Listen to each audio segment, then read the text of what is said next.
বয়স নয়, সরকারি চাকরিতে কর্মদক্ষতা দেখেই পদোন্নতি দেবার নির্দেশনা দিয়েছেন প্রধানমন্ত্রী শেখ হাসিনা।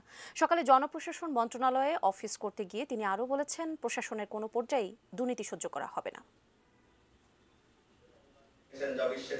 টানা তৃতীয় মেয়াদে ক্ষমতায় এসে বৃহস্পতিবারই প্রথমবারের মতো জনপ্রশাসন মন্ত্রণালয়ে অফিস করলেন প্রধানমন্ত্রী শেখ হাসিনা। সরকারের গুরুত্বপূর্ণ এই মন্ত্রণালয়ের দায়িত্ব নিজের কাছেই রেখেছেন তিনি। সবথেকে গুরুত্বপূর্ণ দায়িত্বগুলি পালন করতে হয় আপনাদের। জনপ্রশাসনে প্রথম দিন অফিস করতে এসে প্রধানমন্ত্রী স্মরণ করেছেন সাবেক জনপ্রশাসন মন্ত্রী সদ্য প্রয়াত সৈয়দ আশরাফুল ইসলামকে। কারণ সে আমার ছোট ভাইয়ের মতোই ছিল, ছাত্র রাজনীতিও করতো, কাজে আমাদের একটা পারিবারিক সম্পর্ক ছিল। আগামী 5 বছরে সরকারের সবচেয়ে বড় লক্ষ্যের কথা এ সময় জানিয়ে দিয়েছেন প্রধানমন্ত্রী, আর তা হলো দারিদ্রতা দূর করা আর বাংলাদেশের প্রবৃদ্ধির হার 10% নিয়ে যাওয়া। এটা করা সম্ভব, এটা যে অসম্ভব তা না, করা সম্ভব।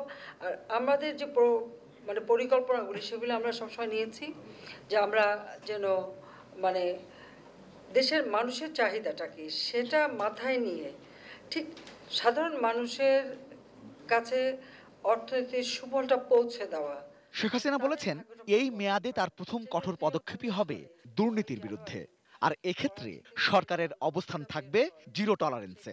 আমাদের যে লক্ষ্য আমরা নিয়ে স্থির করছি সেটা আমরা করতে পারবো।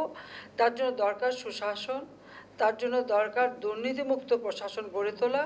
এবং যেহেতু আমি বেতন ভাতা সুযোগ সুবিধা এত বেশি বৃদ্ধি করে দিয়েছি, সেই ক্ষেত্রে আমি তো মনে করি যে এখন আর ওই দুর্নীতির প্রয়োজন না, যা প্রয়োজন সেটা তো আমরা মিটাচ্ছি, তাহলে দুর্নীতি কেন হবে?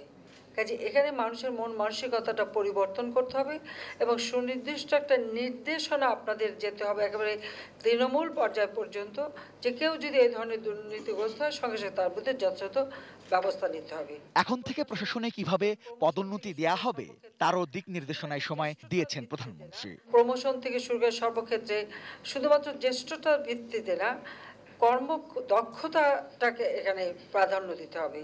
কে কত বেশি কাজ করতে পারবেন, সততার সাথে কাজ করবেন এবং নিয়ম শৃঙ্খলা মেনে চলবেন, সেগুলি সব কিছু বিবেচনা করেই কিন্তু আমি মনে করি প্রমোশন হওয়া উচিত। এবং রিজওয়ান ফয়েজ, 18 নিউজ, ঢাকা।